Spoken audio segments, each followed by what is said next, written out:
Yan, isang magandang araw po muli sa atin mga ka-vlogger at mga kapatid. Purihin natin ang Panginoon sapagkat patuloy po tayo may kalayaan na mag-aaral ng kanyang salita.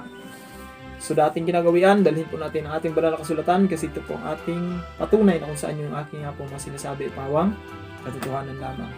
So sa ating pagpapatuloy din, huwag nyo rin kalimutan itong dalawang klaseng ito, notebook at ballpen or kaya lapis o papel para po isulat niyo kung ano pong matutunan. And I hope na meron ka natutunan sa mga oras nito.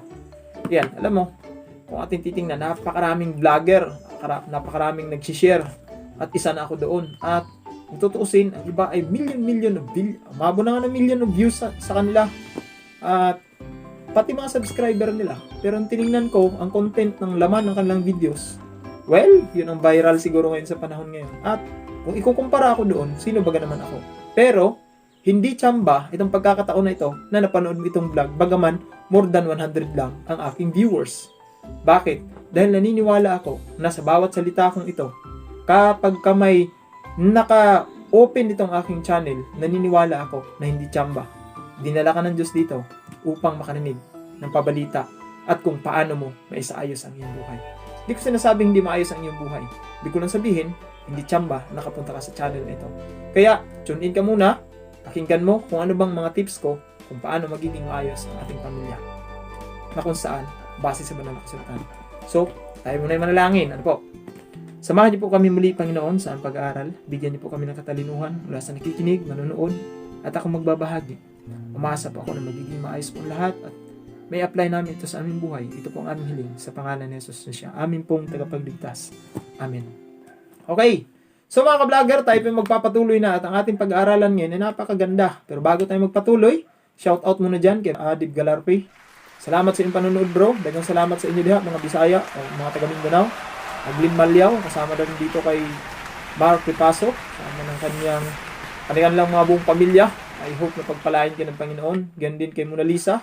At shout out din po sa mga taga-ibang bansa na patuloy nanonood. Lalo tigit kay Mrs. Wong. Ayan. Ganun din kay Sister Jen Agno at sa buong mga Agno family. Shout out din po kay Tata Estilito Agno at ganun din kay Nanay Faye Agno dahil nagbigay po sila ng tulong sa aming mag-asawa. Maraming salamat po sa inyo. Hindi po kami pinagkulang. Ano po. So maraming salamat po sa inyo. At sa ating pagpapatuloy mga ka-vlogger at mga kapatid, marami po tayong matutunan sa mga oras na ito. At kaya kita iniingganyo, lalo na kung ikay baguhan sa channel na ito. Kasi kakaiba ang aking binabahagi. Sabi nga na nag-comment sa akin, ito daw ang aking pag-share ay makamasa. Pag sinabing makamasa, pwede. Mula sa pinakamahirap hanggang sa pinakamayaman at mula sa pinakabata hanggang sa pinakamatanda na kung saan meron ng marunong mag-isip. Meron ng ibig sabihin, malalim na ang pagkaunawa. So sa ating pag-aaral ngayon, maganda. Kasi ang disenyo ng Diyos, saan? Sa pamilya. Sa buhay natin, ang Diyos ay may disenyo sa ating pamilya. At tanungin kita, ano kaya ang disenyo ng Diyos sa ating pamilya? Saan kaya patungo itong ating pamilya? Tingnan mo yung pamilya, masaya ba kayo? Wala bang pagtatalo? Wala bang pag-aaway? Bibigyan kita ngayon ng mga ilang tips para po sa inyong pamilya ay magiging maayos. Sabi ko nga, bago lang akong vlogger at iilan lang aking subscriber. Pero naniniwala ako na itong aking ibabahagi, pagdating sa tamang panahon, kapag iyo itong pinakinggan, ipa-flashback sa inyo ng Panginoon na ito yung ginawa ni Brother Joel. Isang simple lang siya na nagpapahayag gamit ang cellphone mo o kaya sabihin natin gamit ang iyong gadget sa pamamagitan ng pagbabahagi niya ng salita ng Panginoon. Kaya, maswerte ka dahil nandito ka sa mga oras na ito. Okay po, through social media, gagamitin ng Diyos itong iyong napapanood. Yan, sabi po dito sa Genesis chapter 1 verse 27 to 28. At nilalang ng Diyos ang tao ayon sa kanyang sariling larawan. Ayon sa larawan ng Diyos yan, nilalang. Alam natin yan dun sa una kong vlog. Kung gusto mong panoorin mo dahil yun po ay likas ng tao. Sabi pa, nilalang niya sila na lalaki at babae. Tingnan nyo. Kita mo doon, sa simula pa lang, may plano na ang Diyos sa disenyo ng pagpapamilya. At sila binasbasa ng Diyos, sa madalit sabi, kinasal. At sa kanila sinabi ng Diyos, kayo'y magpalaanakin at magpakarami. Anong sabi? Magpalaanakin at magpakarami. At kalahatan niyo ang lupa at inyong supilin. At magkaroon kayo ng kapangyarihan sa mga isda, sa dagat at sa ibon, sa impapawid, at sa bawat hayop na gumagalaw sa ibabaw ng lupa. Ang ganda, no? So, may plano ang Diyos. Una, magkakaroon kayo ng pamilya. Magkakaanak kayo. Kung loobin ng Panginoon, siyempre ang pagbibigay ng anak ay galing yan sa Diyos. Kaya gift yan. Kaya mahalin ninyo ang inyong mga anak. Pagkatapos, kinasal si Adan at si Eva, pagkatapos sila ay hinabilinan na punuin itong ating mundo. Yan. Alam nyo, ang Panginoon, bago na lang itong mundo, bigyan ko kayo ng trivia, ay, ito pong ginawa niya. Yan, kita nyo? Ang mundo natin ay madilim, binigyan niya ng liwanag, at nung nagkaroon ng liwanag, hinati niya ang tubig, at ang tubig naging himpapawid. At hinati pa niya ang natirang tubig sa lupa, at ang lupa ay sinibulan napakaraming pananim. Yun ay preparation para sa tao. Ano po? At binigyan niya ng malalaking tanglaw na magsilbing palatandaan na gabi na at umaga. Yun ang araw, buwan, kasama lang dito ang mga bituin. Binigyan din niya ng mga makakain mula din sa mga lumilipad na hayop. Binigyan niya upang maging maganda ang tanawin ng tao. Mula sa mga isda, sa mga ibong lumilipad, ang Diyos ang may lalang niyan. Mula sa isang malahiganting elepante, patungo sa isang makulit at maliit na chipmunk. Ibig ko sabihin, squirrel. Patungo doon sa mga ilap at hindi may ilap na hayop. Ang Diyos ang may lalang niyan. At nakita ang Diyos na mabuti ang lahat ng kanyang ginawa. Okay po, ituloy po natin. Sabi po dito, ang lahat ng yun ay para saan? Sa tao. Kung iyong pag-aaralan. So, nung makita ng Diyos na pwede nang mabuhay ang tao kasi kumplito ng pangailangan, ito naman ngayon ang ginawa ng ating Panginoon. Panoorin po natin. Okay po. Sabi ng Diyos, lalangin natin ang tao ayon sa ating sariling wangis. Kaya, sabi ng Diyos, kukuha tayo ng alabok to realize na ang tao, hindi siya pwedeng magmayabang. Hindi dahil minaliit ka ng Diyos, kundi ma-realize mo kung saan ka galing. At ma-realize mo na mayroong isang nagmahal sa iyo na ang isang alabok ay kanya itong hinulma at binigyan ng buhay sa pamamagitan ng hininga ng buhay. Mula sa iyong mga mata, patungo sa iyong mga ilong, sa bibig, makikita mo diyan na ang pagmamahal ng Diyos ay hindi nagkulang. Kung ano ang meron siya, ay ibinigay din sa bawat isa sa atin. Kaya kung may mata, ilong, bibig, buong katawan ng Diyos, meron din tayo. Magkaiba nga lang sa mukha at wala din tayong kapangyarihan kagaya sa Diyos. Yung nga po sinabi ko, hiningahan sa ilong at naging kaluluwang buhay. Kaya napakaswerte mo na isang alabok na binigyan ng buhay. Binigyan din ng Diyos ang kanyang ginawang tao na si Adan ng isang magiging partner in life. Walang iba kundi si Eva. Ang problema, doon sa langit, merong isang anghel doon na makulit. Ayan, nasubukan niyo na bang nagkaroon ng kaibigang makulit? Makulit na kung saan kasamaan ang kanyang kakulitan. Ano po? Gusto niyang magiging kagaya ng Diyos. Kasi kung ano yung sasabihin ng Diyos, yun ang sinusunod ng mga anghel kapag sinabi niya sa mga anghel. Kasi itong si Lucifer, binigyan siya ng kapamahalaan na kung saan parang right hand ng Panginoon. So, ginawa siyang hindi basta-bastang anghel. Ang sabi nga po dito, kung atin pong pag-aaralan, sa Ezekiel chapter 28 verse 15, ikaw ay sakdal. Sumaayos ang paggagawa sa kanya ng Panginoon. Sa iyong mga lakad mula sa araw na ikaw ay lalangin, hanggang sa ang kalikuan ay nasumpungan saan? Sa iyo. Sakdal siya sa simula, yung nga lang, lumihis siya ng ibang landas dahil naisip niya sa kanyang sarili ayon sa Isaiah chapter 14 verse 12. Ano't nahulog ka mula sa langit o tala sa umaga, anak ng umaga, anong ikaw ay lumagpak sa lupa? Ikaw na siyang nagpahina sa mga bansa, sapagkat sinabi mo sa iyong sarili. Kaya sa pinalaya sa langit, ayon kanina sa ating binasa sa Isaiah, dahil, sabi niya sa kanyang sarili, ako'y sasampa sa langit. Aking itataas ang aking luklukan sa itaas ng mga bituin ng Diyos. At ako'y uupo sa bundok ng kapisanan sa mga kaduluhuluhang bahagi ng hilagaan. Ako'y sasampa sa itaas ng mga kaitaasan ng mga alapaap. Ako'y magiging gaya ng kataas-taasan. Pinangarap kasi Lucifer na maging kagaya siya ng Diyos.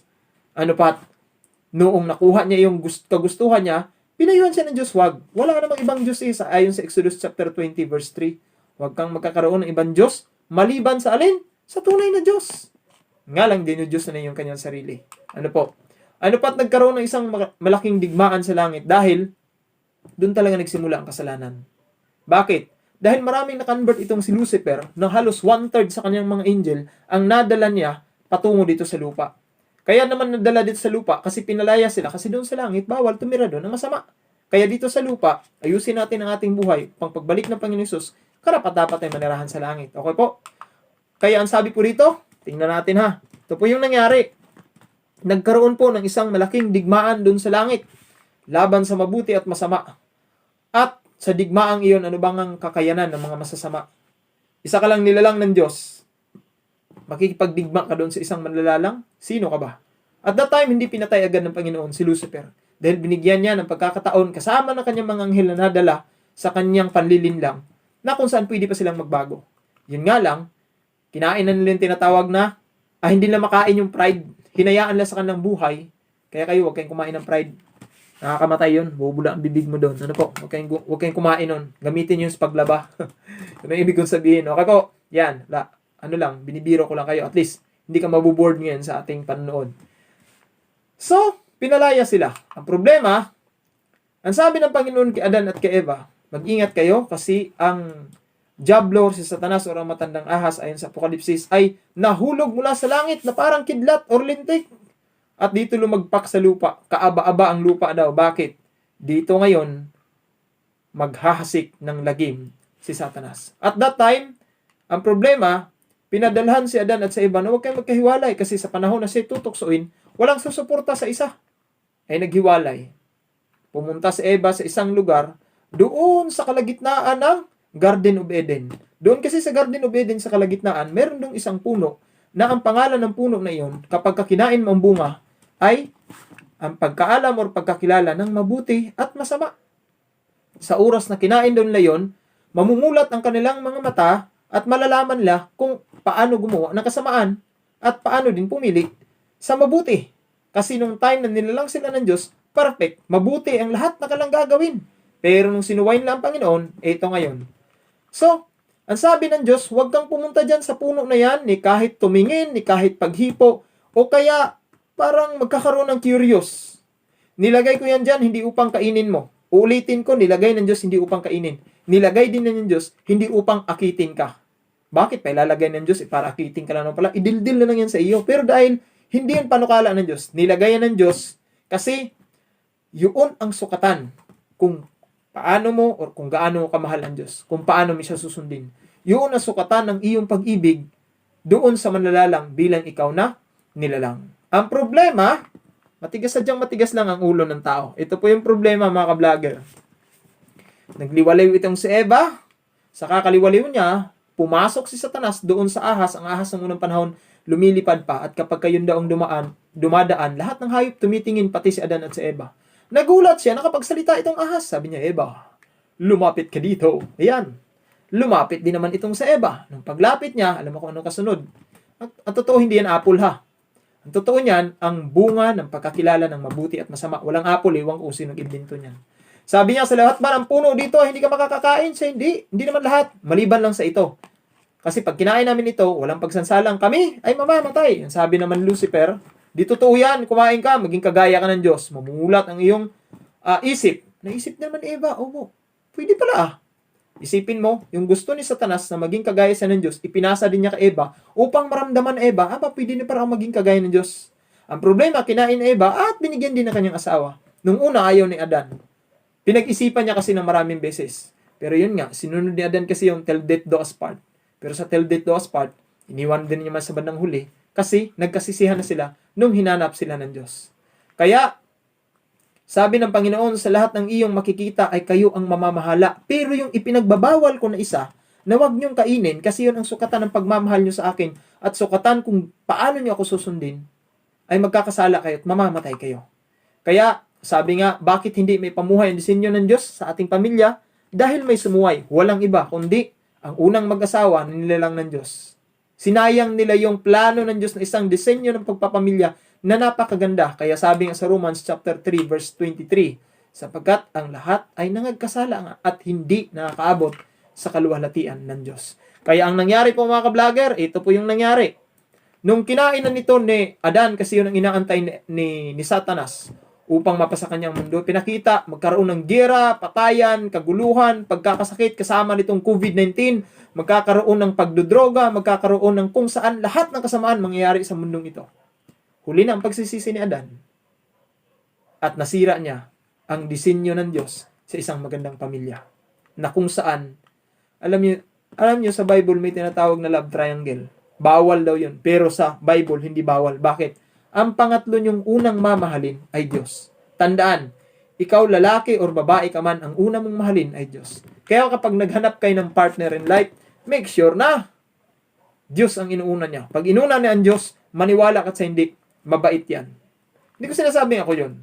Ibig ko lang sabihin, hindi ko rin sinasabi na may mga tao na hindi pa nila alam, hindi mabait. Mabait din naman. Ibig ko lang sabihin, kapag ka konektado siya sa Diyos palagi, hindi yung pagpapakunwari ha. Maniwala ka sa hindi.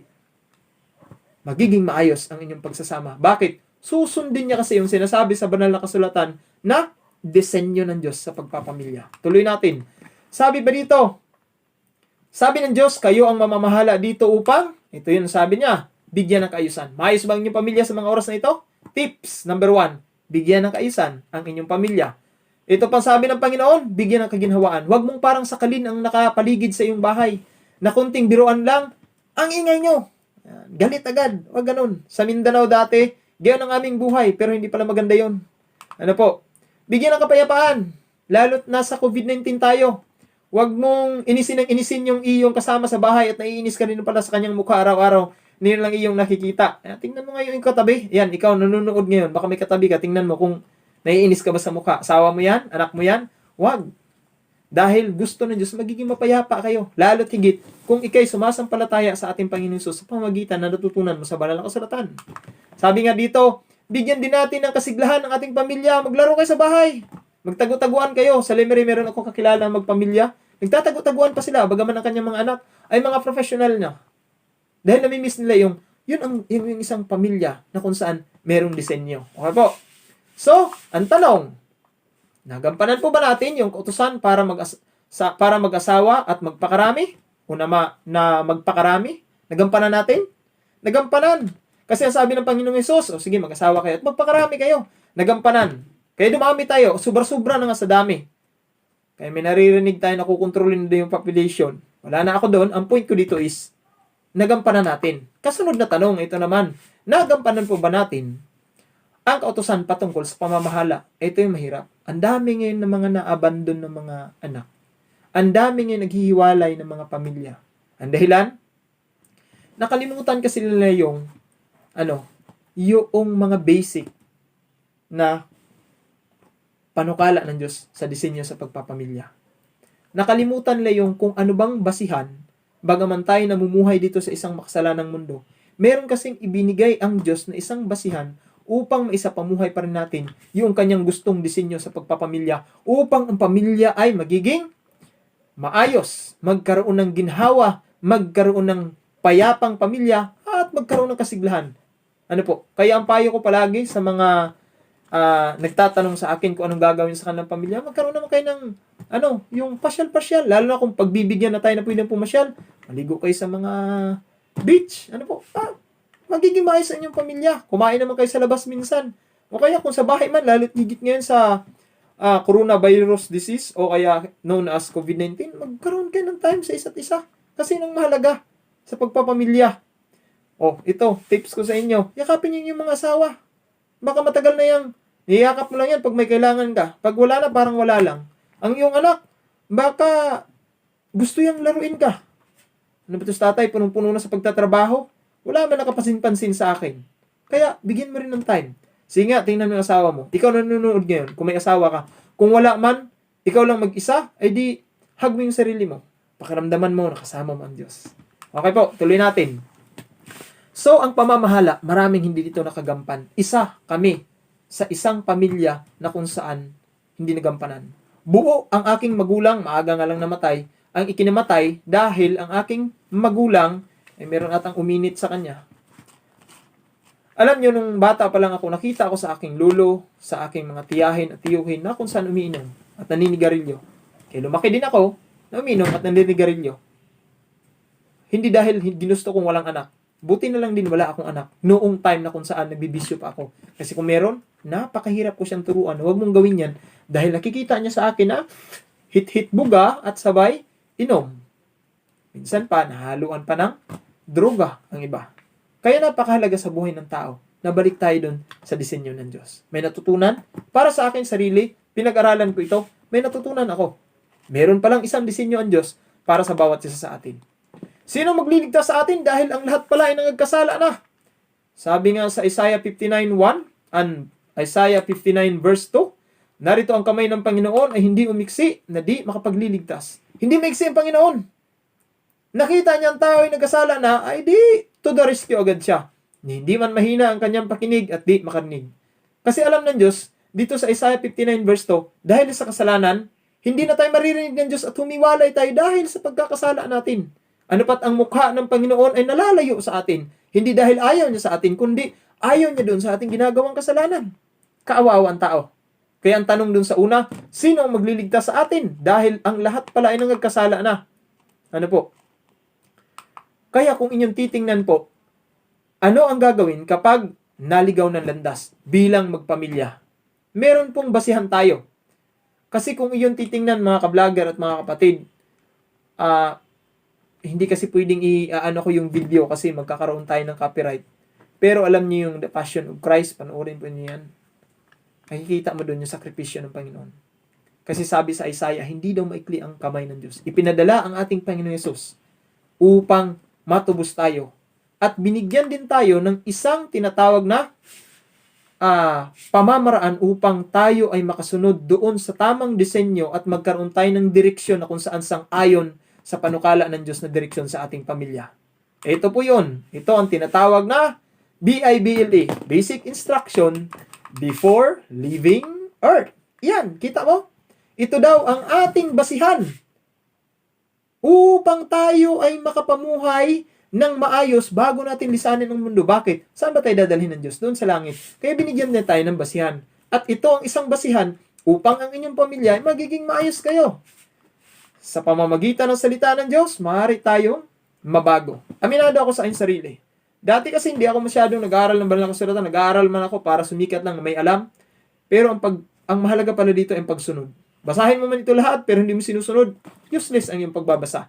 Hindi pinag-uusapan dito kung anong relihiyon ka meron. Ang pinag-uusapan dito kung ano bang relasyon ko doon sa nagbigay ng the BLE is that's the book for me.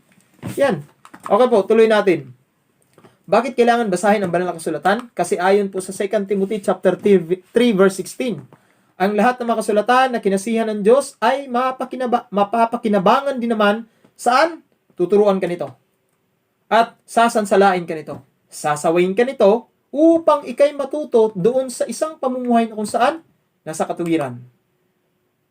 Sa pamamagitan nito, magkakaroon kayo ng oras sa isa't isa upang, ito po, mag-usap. Ito yung mga tips na gusto kong ibahagi sa iyo. Mag-usap kayo magpamilya, baka hindi na kayo nagkukwentuhan, baka namimiss na yung inyong pinag-uusapan. Nung kayo mag-boyfriend pa lang at mag-girlfriend, kasasarap ng iyong pinag-uusapan. Naalala ko tuloy nung ako'y nakatira sa Mantigaw, Misamis Oriental. Nag-aaral po ako sa Mindanao Mission Academy. Meron ako mga katropa na kung saan, sabihin natin medyo mga babait din. Yan, alam nyo yan bro. Minsan, pagkapamilya na pinag-uusapan, may kanya-kanya kaming mga problema. Ano po? Ang kanilang mga magulang minsan ay kulang na sa pag-uusap. Kaya minsan, mabilis mag-away o madaling mag-away. Kaya mag-usap kayo. Baka yung iyong asawa ay nagkipag-usap na dun kay kumpare at balang araw madibilop yan. O kaya ang iyong anak na isang dalaga, wala kasing pag-uusap sa bahay, lumipat sa kabilang bahay, ang nakausap si kumpare, kinumfort ni kumpare, sa sobrang pag-comfort ni kumpare, nabuntis pag-uwi, nga, sabi ni Vice Ganda. Ano nangyari? Dahil walang pag-uusap sa bahay. Hindi matibay ang kanilang pamamahay. Kaya dapat mag-usap, magkaroon ng magpatibay sa isa't isa. Kung ano yung naguhit lang na anak, uy, ang galing mo anak. Bagaman sa iyong sarili, parang hindi maganda. Hindi sa nagsisinungaling ka.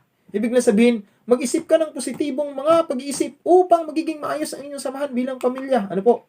Tapos, magpaalalahanan, anak, anong oras na?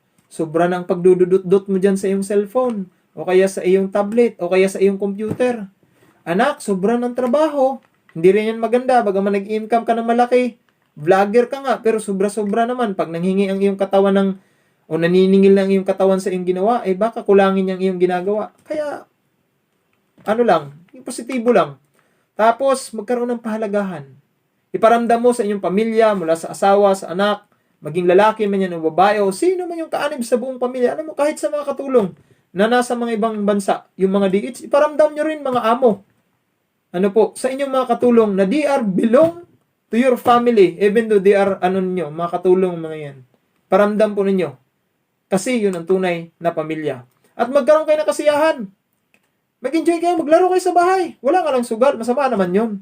Maglaro kayo ng mga laro na kung saan, alam mo, naalala ko dati, tatago-taguan kami, nagpapatintero kami, nagsisyatom kami. Nung lumaki na, pumasok sa pagbabasketball, lumatanda na, naku, hindi na mabiro. Mahirap ngayon. Kaya kayong mga matatanda ngayon na nanonood, pag-isipan nyo kung ano ba talaga kayo dati. Baka ito yung tinatawag ng mga bagong henerasyon ay, masyado ka namang KJ. Ano po? Ano ba yung KJ? Yan. Killjoy ka masyado, Nay. O Tay.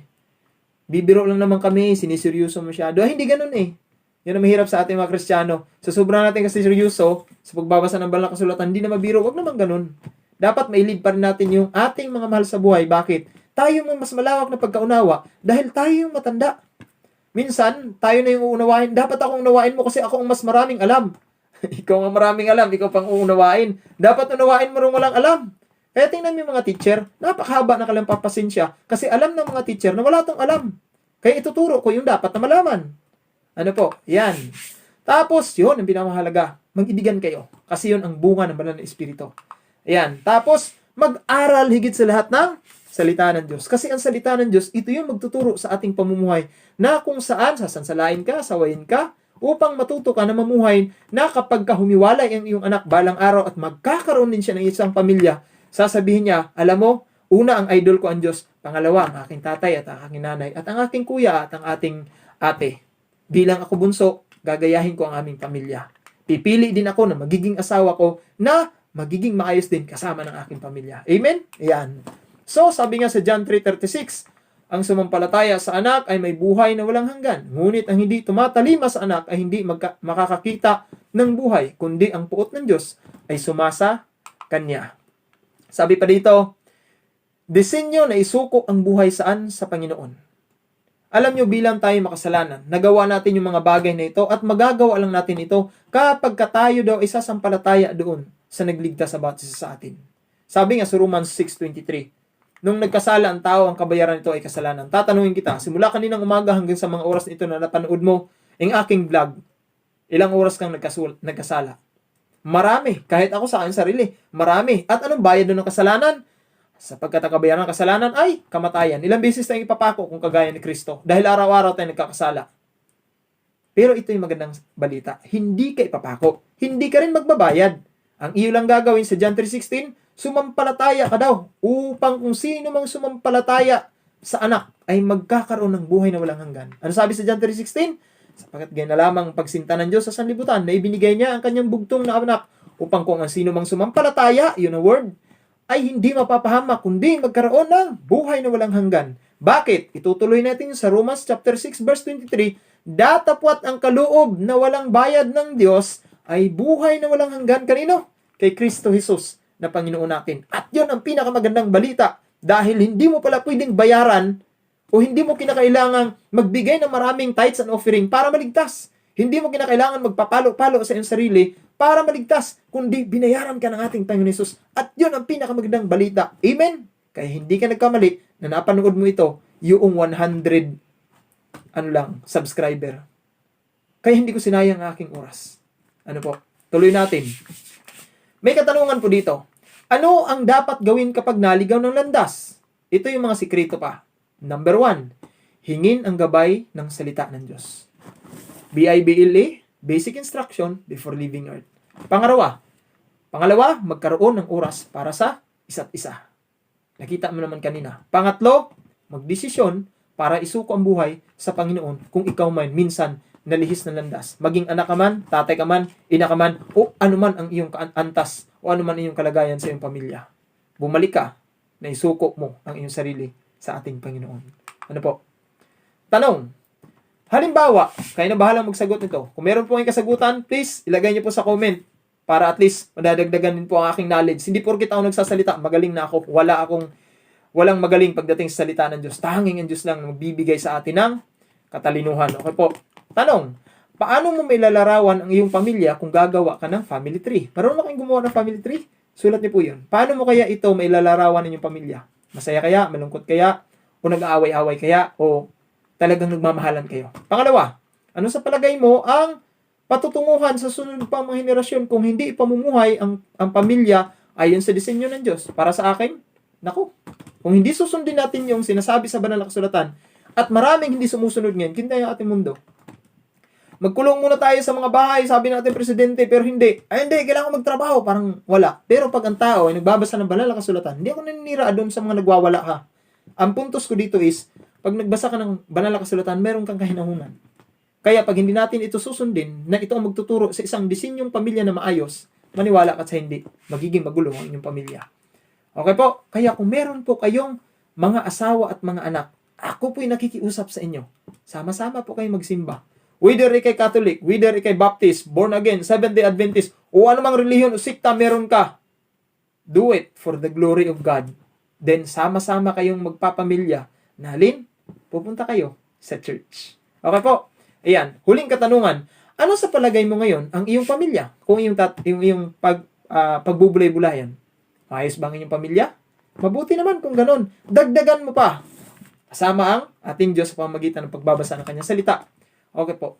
So mga ka-vlogger at mga kapatid, maraming salamat po sa iyong panunood. Alam niyo po ba, ang disenyo ng Diyos ay para magiging maayos. At ito ang preparation para pag-uwi natin sa langit, ang ating pamilya ay sama-sama tayo doon. Ang Panginoong Hesus ay malapit nang dumating. Nakita na natin ang iba't ibang klaseng ating mga nararanasan ngayon sa iyong paligid. At bagaman tayo nasa bahay, pero alam natin ang naranasan natin. At alam natin malapit nang magtapos ang mundo. Kaya hinihiling ko sa mga oras na ito, na kung saan isuko natin ang ating sarili sa Panginoon.